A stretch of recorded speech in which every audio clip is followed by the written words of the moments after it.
Olá, meu nome é Fabiana Vanderlei, eu sou psicóloga, professora da Universidade Federal Rural de Pernambuco. Eu tenho especialização na área de psicoses infantis pelo CPPL, tenho mestrado em educação e tenho doutorado na área de psicologia cognitiva. Quando eu terminei meu mestrado, algumas questões me soaram muito notórias e evocaram outros estudos para mim. Por exemplo, isso desembocou no meu processo de investigação de doutorado. Por que é que esses sujeitos sempre estavam excluídos do ponto de vista das narrativas nas pesquisas? Sempre eram os estudos sobre eles. A segunda coisa é por que esses indivíduos nos estudos sempre eram destacadas as questões limitativas, as questões dos déficits desses sujeitos. E aí no doutorado eu comecei a investigar os processos de produção de sentido desses sujeitos na interação com outros sujeitos. Bom, se a gente resgatar o próprio conceito de deficiência mental, hoje deficiência intelectual, a gente pode ver que a deficiência intelectual, segundo a Associação Americana de Retardo Mental, é uma incapacidade caracterizada por importantes limitações, tanto no funcionamento intelectual quanto no comportamento adaptativo desses sujeitos. Isso está expresso em habilidades adaptativas, conceituais, sociais e práticas. Essa própria definição, ela remete a algumas reflexões. Por exemplo, a primeira grande reflexão é que as limitações, elas estão ligadas ao funcionamento atual desse sujeito. E elas só podem ser compreendidas, circunscritas aos contextos e ambientes desses sujeitos. E também a mesma faixa etária deles dentro de uma microcultura do indivíduo. A segunda grande reflexão é que a avaliação válida, ela deve considerar toda a diversidade cultural e linguística. E também as diferenças de comunicação, as diferenças nos fatores sensoriais, motores e comportamentais. A terceira questão é que as limitações e as potencialidades, elas coexistem. A quarta questão é que quando a gente fala de limitações, a gente também tem que falar nas questões dos perfis de apoio para esse sujeito. E à medida que a gente investe nos perfis de apoio, o retardo mental ou as limitações prototípicas da deficiência, elas melhoram significativamente. Bom, se a gente olhar para as questões dos planos de desenvolvimento propostas pelo Vygotsky, a gente vai ver que a gente precisa mudar a ótica, a forma de ver os fenômenos. Geralmente os estudos, eles enfatizam a questão ontogenética. E aí o sujeito é o próprio responsável pela sua aprendizagem e desenvolvimento. São as suas características individuais. E aí, se a gente olhar para os 4 grandes planos do desenvolvimento de Vygotsky, a gente tem a questão da filogênese, que é o desenvolvimento da espécie humana, o estudo da espécie humana, a sociogênese, que é das interações humanas, a ontogênese, que é do indivíduo, o estudo do desenvolvimento do indivíduo, e a microgênese. No nosso estudo, a gente foca as questões das interações humanas, a sociogênese e a microgênese. O que é a microgênese? É a construção dos processos e dos fenômenos que a gente investiga do desenvolvimento humano. Bom, qual seria a nossa fundamentação teórica? A gente trabalhou com a perspectiva histórico-relacional e a gente propõe os princípios da teoria do sistema dinâmico, uma análise microscópica do estudo e da mudança histórica dessas trocas relacionais entre os sujeitos dentro de um contexto comunicativo, e algumas noções são importantes para a nossa fundamentação teórica. A investigação dos frames, que são padrões relacionais que são co-construídos entre os parceiros, a análise de padrões de corregulação, os estudos de caso e a questão da microanálise. Dentro dessa perspectiva histórico-relacional, a análise microgenética de múltiplos casos, a identificação desses padrões de relação, que a gente chama de frames, e também o uso das análises qual e quant, são importantes para a gente compreender essas trajetórias assumidas por esses padrões de comunicação dessa relação que é estabelecida entre os parceiros.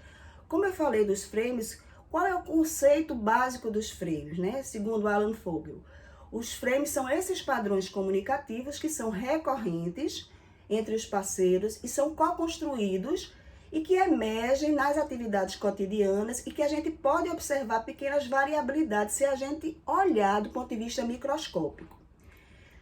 Bom, quais foram os tipos de frames que eu utilizei no meu estudo? O frame de direcionamento, que é um frame onde a pesquisadora dava as instruções e orientava a dupla, a díade, para que seguisse essas instruções. Qual era o design metodológico do estudo?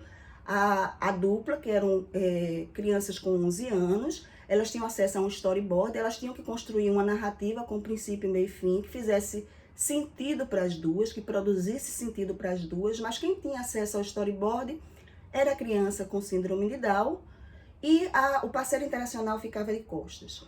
Então, o direcionamento vinha quando a pesquisadora trazia de novo as instruções e ela interditava determinadas ações da dupla quando elas iam contra essas instruções. Como olhar para o storyboard e não poderia olhar. O frame de preenchimento de lacunas é outro frame que ele se subdivide em 3. A descrição das características físicas dos personagens, que é quando a Díade descreve as características do corpo, das roupas dos personagens. A descrição dos cenários da história, que é a Díade descrever os contextos observados nos storyboards. A descrição dos próprios estados subjetivos, e aqui a gente já vê a Díade entrando nesses processos de abstração do pensamento, que é o que a literatura diz que é impossível ou muito difícil que o deficiente intelectual entre. E aí eu mostro que na e pelas interações relacionais isso é possível, entrar em abstração, em estados de processos inferenciais, intersubjetividade, generalização, isso é co-construídos pelas questões das interações humanas. Os frames de crítica e de autocrítica, que são realizados da pessoa com deficiência intelectual para o par interacional, né, no sentido de criticar determinados comportamentos, e também o frame da autocrítica do deficiente em relação ao seu próprio comportamento. E o frame de compreensão, que é quando a Díade chega ao ápice da produção de sentido e da compreensão da própria história por ambas as partes. Eu estava falando da questão da corregulação das ações, quando eu falei da fundamentação teórica. Quando a gente tem um modelo mais tradicional da comunicação, a gente tem um emissor e um receptor. Aqui a corregulação é eu faço algo e afeta o meu parceiro, e meu parceiro também faz algo ao mesmo tempo que me afeta. Então a corregulação é esse processo contínuo, onde as ações comunicativas elas se organizam em padrões relacionais que são continuamente coordenadas de maneira criativa e são co-construídas por esses parceiros.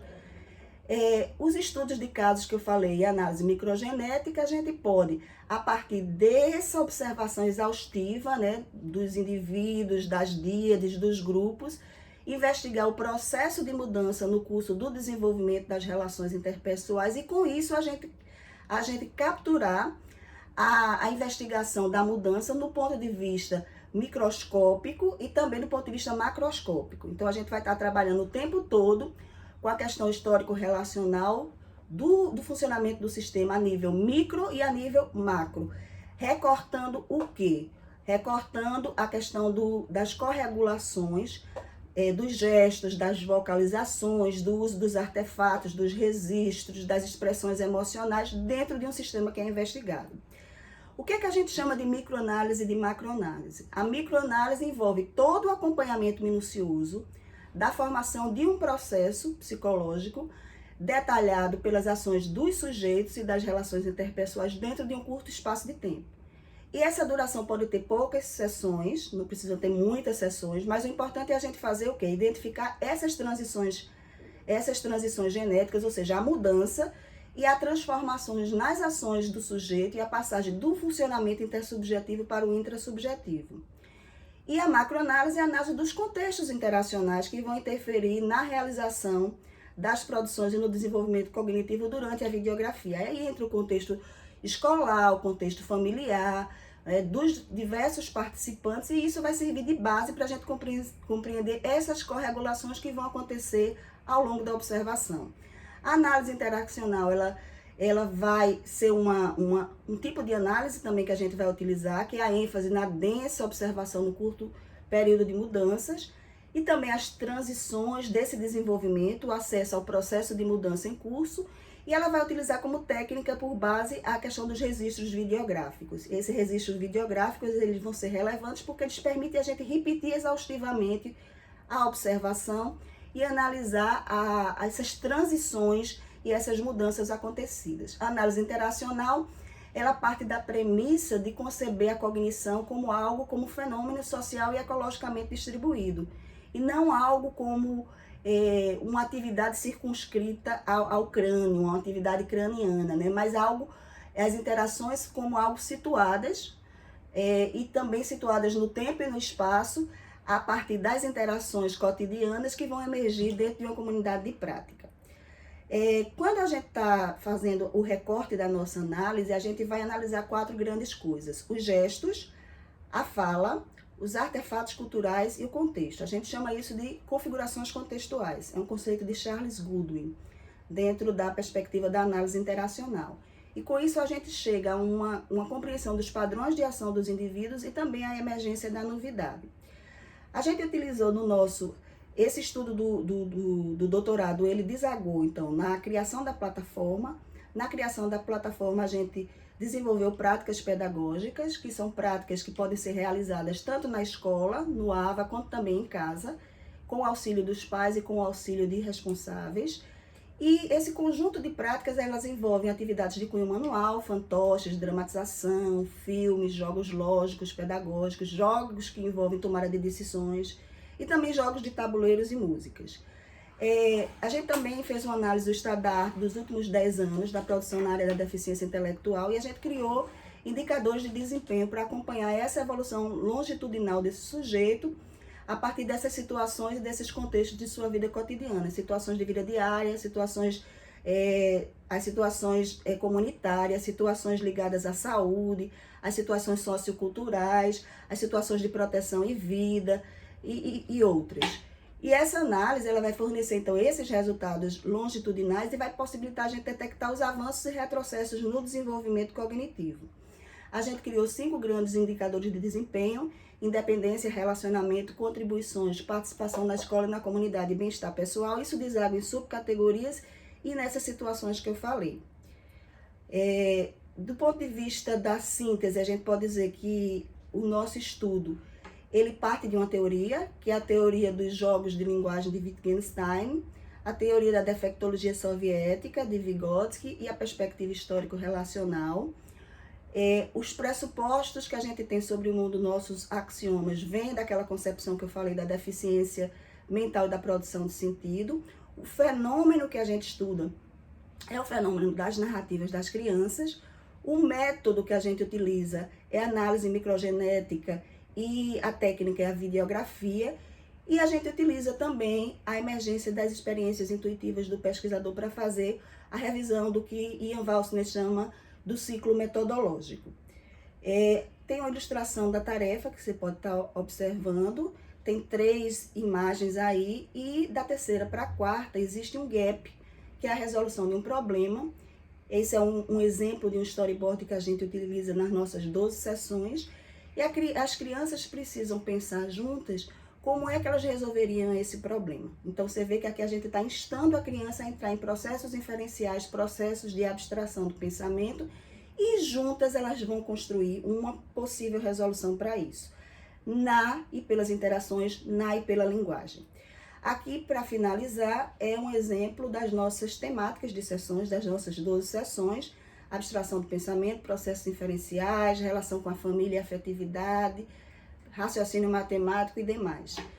Quero agradecer pela atenção. Obrigada.